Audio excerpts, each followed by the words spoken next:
From the heart of Nebraska's capital city, this is the Nebraska Family Alliance Report. Here's your host, Nate Graz. A new legislative session is set to begin on January 7th, and today we'll be joined by a Nebraska state senator to talk about what's at stake and how you can help defend faith, family, and freedom in the year ahead. I'm Nate Graz, Executive Director for Nebraska Family Alliance, and the start of a new legislative session brings new challenges, but also new opportunities.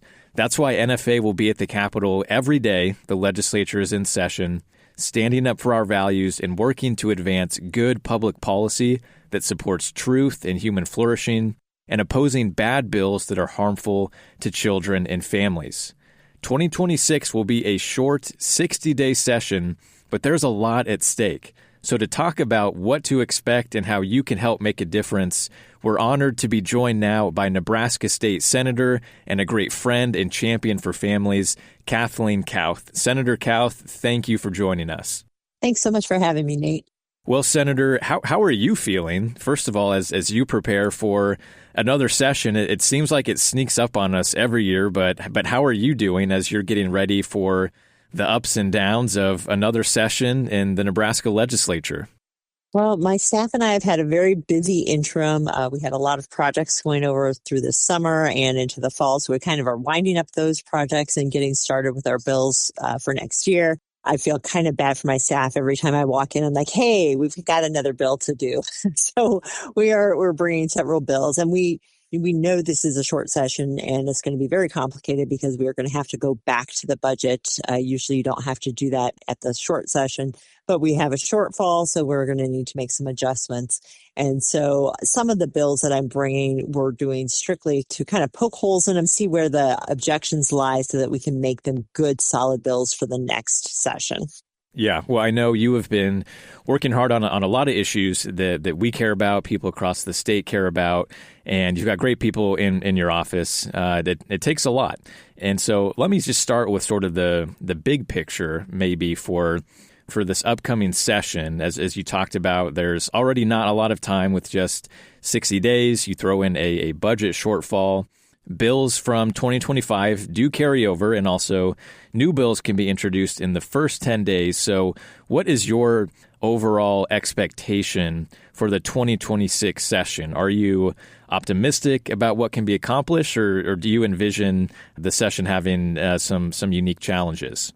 Well, I think it's going to be, again, a meat grinder of a session. So the Speaker Arch has decided that bills on select and final reading will not be brought back. And so there will be some bills that are on general file that will be on the worksheet order, but anything that had made it further, he is declaring kind of done. And so none of the priorities, if you prioritized something last year, you don't get to carry over your priority. So people are going to have to evaluate what's, the most important bill for them.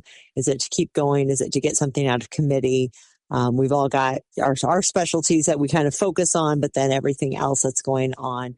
It is the last session for Megan Hunt and Michaela Cavanaugh. And I know we have Danielle Conrad, John Frederickson, George Duncan, who are running for the legislature again. And we have John Kavanaugh, who's running for Congress.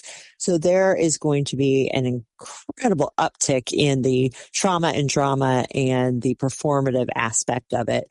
I think, we've seen that with Michaela Cavanaugh going to the McCook Center, trying to get into some place where, you actually can't go in. So it's been interesting watching them starting to ramp up the performance politics. We'll have a lot of that. We're going to have a lot of tough bills. I will be bringing, this year, I had my Stand With Women bill. Senator Merv Reapy, at the onset of our general reading debate, let me know that if I didn't pull the bathrooms and locker rooms and basically everything out of that bill except the athletics, he would vote against it. So we did that. We pulled everything out. So I will be bringing those entire pieces that we pulled out again as my priority bill. Senator Reapy also went on KFAB on November 20th, and you can see this on Scott Voorhees, the radio announcer, has what he calls the Vintage Voorhees podcast, where he puts out some of these interviews that he's done. And Senator Reeby talks about how the reason he was going to vote against the bill was he didn't want children who were of a different sex than their parent or disabled adults who were of a different sex of their caregiver to have to go into a bathroom alone. That was explicitly outlined in the bill. A child or a dependent adult goes in with the sex of their caregiver. And it was laid out very clearly and it was explained to him very clearly. So if that's his reasoning for not doing it, and I've left him a voicemail and have not received a call back yet, but he should be on board this time. So we're not changing anything from the bill before. Every senator who voted for it last year should be willing to vote for it again this year to finish it up, and it will be my priority. But I'm also reintroducing the ban on puberty blockers and cross-sex hormones for children after Tennessee had got all the way up to the Supreme Court. And in front of the Supreme Court, the opposition had to acknowledge that there are no studies proving that puberty blockers and cross-sex hormones help a child. What they do is they do harm the child, and there are studies that show that. And so the whole motivation behind this, that this is going to help the kid, is completely fallen apart. There's nothing valid that states that, just opinion, anecdote, and an actual industry of the pharmaceutical companies and the medical providers who are pushing this notion on kids. So I will be bringing that back up again. I'm also bringing a detransitioner Bill of Rights that says if you're a child who is harmed by this and you were pushed into having your puberty interrupted, given cross-sex hormones, had your genitals or your breasts removed because of this, and you realize as an adult, hey, this is not something that was helpful, you should be able to go back and sue. You should also be able to demand that if an insurance company paid for you to have those surgeries and those drugs, they should be able to pay for you to try to mitigate the damage done. So those are going to be some pretty intense ones. Then I will be doing a legislative study next summer that I'll have to introduce during this session to determine, I want to start a national conversation on whether or not we should be identifying gender affirming care as child abuse. If you look at some of the blue states, Colorado, Minnesota, Oregon, all of California, children who cross over into those states are allowed to, their parental rights are separated. If the kid says, hey, my parent won't support me in my preferred gender, and they will give this child whatever they want. I think we need to look at it from a conservative viewpoint and say, this is not good for kids. So we need to figure out how to do that, how to protect parents who are desperately trying to help their child navigate this, but are being pressured by doctors. It's going to be a very difficult thing to unpack. So that's why it needs to be a nationwide discussion. Well, this is exactly why we wanted to have you on to talk and share about these issues as we're heading into a new session, because you just unpacked a couple of different things that are really, really important. And so, as you mentioned, this was your bill, the Stand With Women Act, that passed to protect girls and female athletes by keeping men out of girls' sports. But as you mentioned, there was a piece of that bill that had to be taken out, the protections for bathrooms and locker rooms in order for the bill to pass.